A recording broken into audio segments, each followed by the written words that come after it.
Vienna आतंकवादी हमले पर यह बड़ी खबर आई है। आईएसआईएस ने वियना में आतंकवादी हमले की जिम्मेदारी ली है।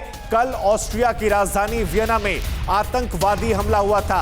आपको बता दें कि वियना में इस आतंकवादी हमले में 7 लोगों की मौत हुई थी और उसके बाद तकरीबन दुनिया के सभी बड़े देशों ने एक साथ कहा था कि इस आतंकवाद की मुखालफत की जाए और जो भी हैं उनके खिलाफ कार्रवाई की जाए। लेकिन अब खबर यह आई है कि आईएसआईएस ने वियना में हुए आतंकवादी हमले की जिम्मेदारी ली थी। ऑस्ट्रिया से यह बड़ी खबर थी। यूएस चुनाव के बीच वियना आतंकवादी हमले को लेकर यह बहुत बड़ी खबर, क्योंकि पहले फ्रांस और फ्रांस के बाद ऑस्ट्रिया, यहां पर आईएसआईएस ने हमले की जिम्मेदारी ली और अब राजधानी वियना को लेकर जो खबर थी उससे पुख्ता हो गया। 7 लोगों की मौत हुई थी, ये अपडेट थी। तो बहुत बड़ी खबर, राजधानी वियना ऑस्ट्रिया की जो आतंकी हमलों से दहल गई थी उसके बारे में ऑस्ट्रिया के गृह मंत्री ने बयान दिया था कि आईएसआईएस का समर्थक इस हमले में शामिल था। अब आईएसआईएस ने तो इस हमले की पूरी जिम्मेदारी ले ली है। वियना में जो आतंकी हमला हुआ है उसके ऊपर पूरी जिम्मेदारी ले ली है। अशोक जी, ये जो वियना वाली खबर है इस पर आपका क्या मानना है? जिस तरह से आईएसआईएस पूरी दुनिया के लिए एक थ्रेट बना हुआ है और यूरोप का इतना पीसफुल कंट्री जहां पर आज तक कभी इतना बड़ा टेररिस्ट अटैक नहीं हुआ, वहां पर इस तरह का हमला, क्या ये हमला भी इन चुनावों में एक टेररिज्म को लेकर अमेरिका में जो एक सोच रही है और खासकर डोनाल्ड ट्रंप के आने के बाद रेडिकल इस्लामिक टेररिज्म को लेकर बहुत मुखर रहे हैं वो, क्या इस हमले को भी उससे कनेक्ट कर सकते हैं? चुनाव पे कोई असर पड़ेगा उसका?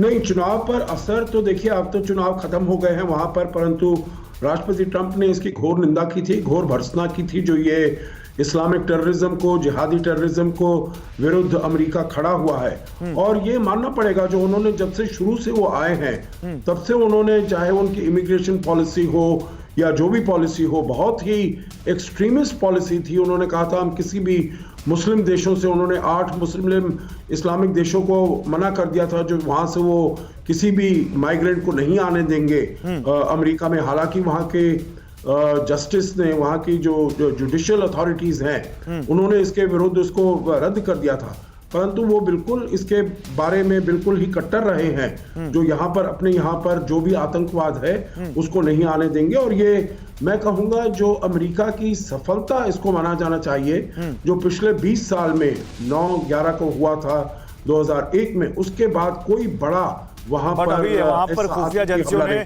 26/11 जो इंडिया में हुआ था 12 साल पहले मुंबई जैसा, और वही पैटर्न वियना में दिखा, वैसे ही हमले की आशंका वहां भी जताई है वहां पर। मनीष, लेकिन मैं अब आपके पास आना चाहता हूं। मनीष, हम लोग बहुत सारी बातें कर रहे हैं लेकिन अभी हमने भारतवंशियों की बातें नहीं की हैं। और कोई भी पार्टी हो, डेमोक्रेट हो रिपब्लिकन हो, वो ये दोनों पार्टियां भारतवंशियों को लुभाने में बहुत ज्यादा मेहनत करते हैं, हर साल करते हैं। चाहे वो दिवाली हो, चाहे वो होली हो, और चाहे कोई भी त्यौहार हो, वो जरूर विश भी करते हैं। इस बार क्योंकि 1.3 मिलियन इंडियन जो लोग हैं उनकी बहुत ज्यादा इंपॉर्टेंस बताई जा रही है किसी भी पार्टी की जीत और हार में, तो उनका मन आपने टटोला होगा, वो क्या देख रहे हैं वहां पर?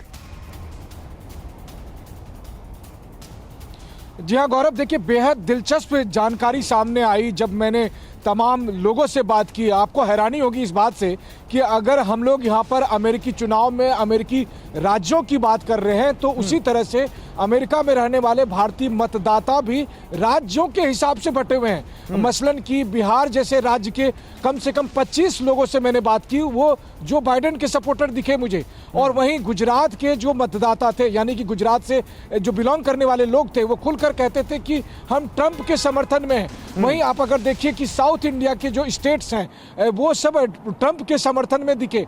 वहीं नॉर्थ इंडिया के स्टेट्स में से बहुत सारे लोग बाइडेन के समर्थक में दिखे। तो यानी कि भारतवंशियों का बाइडेन और ट्रंप दोनों तरफ बराबर का झुकाव है। और मुझे लगता है उसकी एक वजह है। उसकी वजह यही है कि अगर आप भारत और अमेरिका के बीच जो पॉलिसी देखें, अभी जो सबसे आखिरी जो ताजा बयान विदेश मंत्रालय की तरफ से आया था उसमें भी उन्होंने यही कहा था कि भारत का अमेरिका के साथ बाई पार्टीशन रिलेशनशिप है। अड़ी सोमवार से शुक्रवार शाम 6 बजे सिर्फ TV9 भारतवर्ष पर।